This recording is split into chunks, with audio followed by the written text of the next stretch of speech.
내 사전에는 불가능은 없다는 말로 유명한 나폴레옹이 이런 말을 남겼습니다.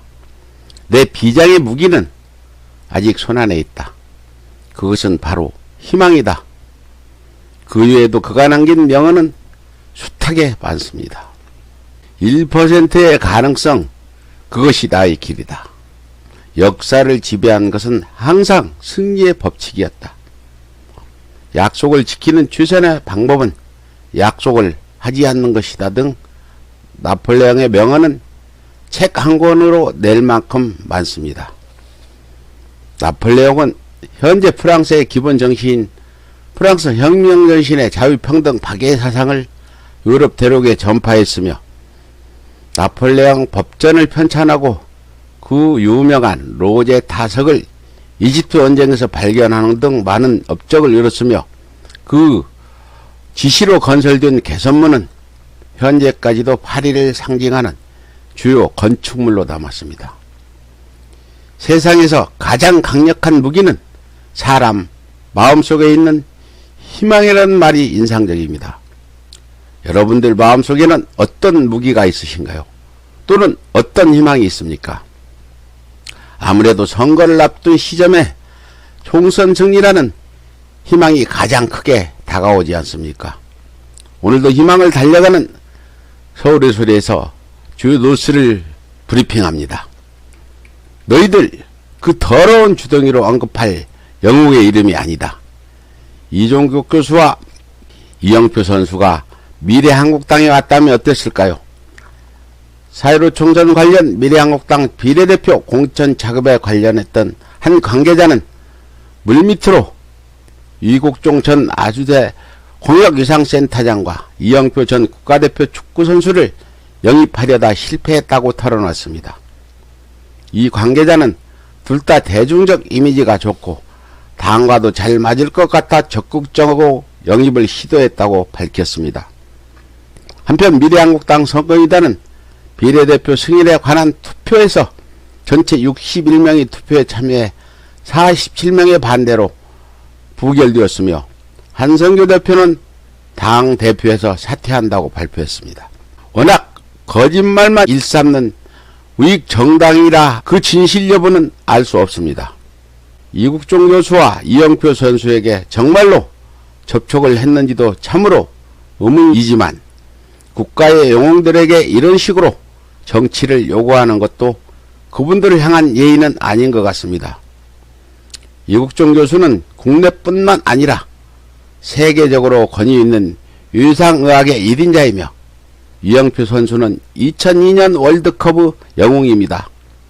똥물에 생수 한 그릇 집어넣은 똥물이 생수가 된답니까? 두 번째입니다. 배우 정준이 악플러라고 너희들이나 잘해.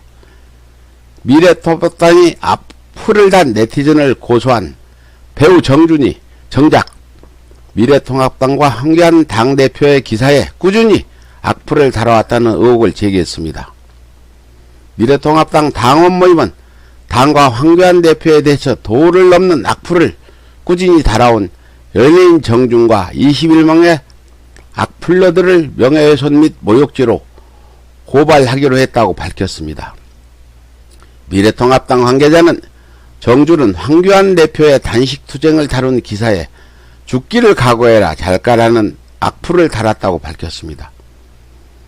그동안 미래통합당과 그 지지자들이 문재인 대통령과 현 정부를 향해 날린 악플의 수준을 자신들은 잘 모르는 것 같습니다. 죽기를 각오해라 잘가라는 말이 악플이라고 한다면 전광훈이라는 자가 탄생에 올라가 문재인 대통령을 향해 날린 온갖 욕설은 어떻게 생각하십니까? 차마 입에 올리기 어려운 말을 내뱉는 당신들의 말은 정당하다고 생각하는 것인가요? 당신들이 명예훼손이나 모욕에 대한 의미와 기준을 알고 있다면 자신들을 향한 악플만 문제 삼지 마시고 차라리 대한민국 국민들에게 선풀 달기 운동 캠페인이라도 추진해 보기를 권유합니다.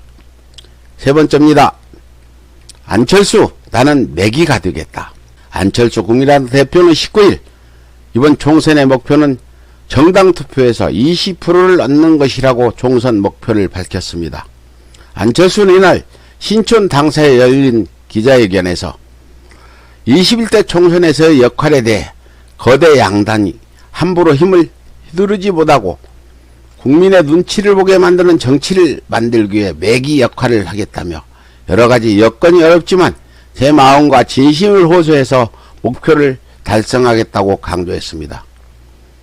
싱싱한 활어를 먹기 위해서는 살아있는 상태로 바다에서 육지까지 공급을 해야 하는데 같은 종류의 물고기만 수조에 넣어 운반하면 고기들이 바로 죽음을 맞이하지만 메기를 한두 마리 넣어서 운반하면 메기에 잡아먹히지 않기 위해서 악착같은 생존력을 보인다는 의미의 메기 이론을 안철수가 언급한 것으로 보입니다. 20%라는 비례표에 대한 야무진 꿈을 꾸는 안철수에게 비웃음 한번 날려보냅시다. 그리고 안철수씨, 당신이 말한 매기의 꿈, 혹시 그 꿈이 당신의 외모를 상징하는 말은 아니겠죠? 우리 서울의 소리는 외모 비하는 하지 않습니다. 네 번째입니다. 검찰아, 제발 나경원 수사 좀 해라. 미래통합당 나경원 의원의 스페셜 올림픽 코리아 회장 재임 시절 채용 예산 비리, 자녀 입학 비리 의혹 등에 대해 11번째 고발을 제기한 시민단체가 경찰에 신속 엄정한 수사를 촉구했습니다. 안진걸 소장은 기자회견을 열고 지난 9월 16일부터 올해 초까지 나경원에 대해 총 10번의 고발을 제기했는데 검찰은 아무것도 하지 않았다고 강조했습니다. 그리고 검찰은 고발인만 5번 불러서 조사했을 뿐 피고발인인 나경원 등 관계자들은 아직까지 소환하지 않고 있다고 밝혔습니다. 또한 나경원의 15건 비리가 적발됐고 대한장애인체육대회에서 적발한 체육비리 5건도 모두 사실인 것으로 확인됐다고 말하며 저희는 이미 10차례 고발을 진행했고 6개월이 지났지만 더 이상 검찰을 믿을 수도 기다릴 수도 없는 상황인 만큼 경찰에 11차 고발을 제기하기로 했다고 전했습니다. 경찰은 제대로 수사를 할 수 있을지 또는 수사의 의지라도 있는지 모르겠습니다. 수사를 하더라도 결국 기소권은 검찰이 갖고 있어서 나경원의 구속 수사가 가능할지 모르겠습니다. 그렇다고 하더라도 나경원의 비리를 수사하라는 국민의 여론은 여전히 거세게 존재하는 상황입니다. 검찰과 경찰은 더 이상 국민을 무시하지 말고 나경원을 즉각 구속 수사하시기 바랍니다. 국민들이 내는 세금으로 당신들이 먹고 살고 있다는 사실을 명심하십시오. 이상 뉴스 브리핑을 마칩니다.